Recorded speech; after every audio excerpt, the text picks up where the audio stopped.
নমস্কার সম্মানীয় দর্শক মণ্ডলী, টেট ইস্যুতে সুপ্রিম কোর্টে যে রিভিউ মামলাগুলো পেন্ডিং আছে তার হিয়ারিং ফেব্রুয়ারি মাসে হতে চলেছে।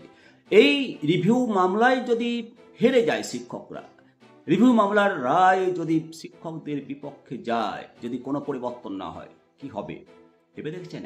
সারা ভারতবর্ষের 25 লক্ষ শিক্ষক সহ তার পরিবার কি অবস্থা হবে ভেবে দেখেছেন? যে সমস্ত শিক্ষক সংগঠন সারা ভারতবর্ষে এই রিভিউ মামলাটাকে মুভ করবেন, তাদের কাছে অনুরোধ, সর্বোচ্চ মাপের আইনজীবী নিয়োগ করুন।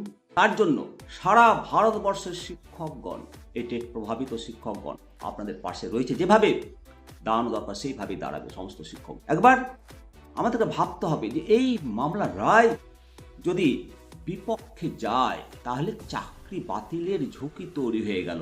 বিশেষত যে সমস্ত শিক্ষকগণ টেট পাস না করে, নির্ধারিত সময়ের মধ্যে যোগ্যতা অর্জন না করে চাকরিতে যোগদান করেছেন, তাদের চাকরি বাতিলের সম্ভাবনা তৈরি হয়ে যাবে 100%।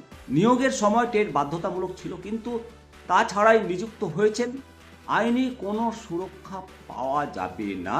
অত্যন্ত কঠিন হয়ে যাবে এই রিভিউ মামলা যদি হেরে যায়। সারা ভারতবর্ষের প্রভাব পড়বে, যেহেতু এটা সুপ্রিম কোর্টের বিষয়। সমস্ত রাজ্য এবং কেন্দ্রশাসিত অঞ্চলের জন্য এটা প্রযোজ্য হবে। যে রাজ্যগুলোতে নিয়ম বহির্ভূতভাবে নিয়োগ হয়েছে বা বিশেষ ছাড়ের দ্বারা নিয়োগ হয়েছে, হাজার হাজার শিক্ষকের ভবিষ্যৎ অনিশ্চিত হয়ে পড়বে। বেতন বন্ধ হয়ে যাবে, ইনক্রিমেন্ট বন্ধ হয়ে যেতে পারে।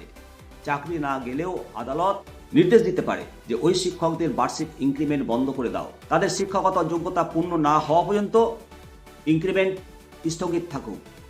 এনসিটি গাইডলাইন অনুযায়ী প্রশিক্ষণ এবং টেট বাধ্যতামূলক। আদালতের রায় ইন সার্ভিস শিক্ষকদের বিপক্ষে গেলে সারা দেশে এই নিয়ম কঠোরভাবে মানতে বাধ্য প্রত্যেকটা রাজ্য সরকার, প্রত্যেকটা কেন্দ্রশাসিত অঞ্চল। অনেক নিয়োগ পুরনো নিয়মে হয়েছে, যা আগে বৈধ মনে করা হতো। এই রায়ের ফলে সেগুলো নতুন করে আইনি চ্যালেঞ্জের মুখে পড়তে হতে পারে। মোটের ওপর রায় বিপক্ষে গেলে সরকারি চাকরির যে নিরাপত্তা বড় ধরনের ঝুঁকির মধ্যে পড়তে হবে। লক্ষ লক্ষ শিক্ষকের কর্মজীবন প্রভাবিত হতে পারে।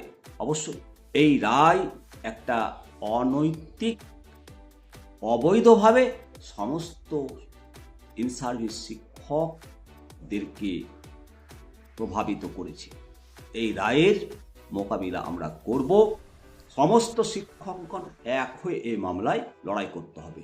একটা ত্রুটিপূর্ণ রায় একটা ঝুঁকিপূর্ণ জীবন তৈরি করেছে। এই রায়ের মোকাবিলা আমাদেরকে করতেই হবে, আর তার জন্য যতদূর যেতে হয়, যেভাবে দাঁড়ানো দরকার সেভাবে আমরা দাঁড়াবো।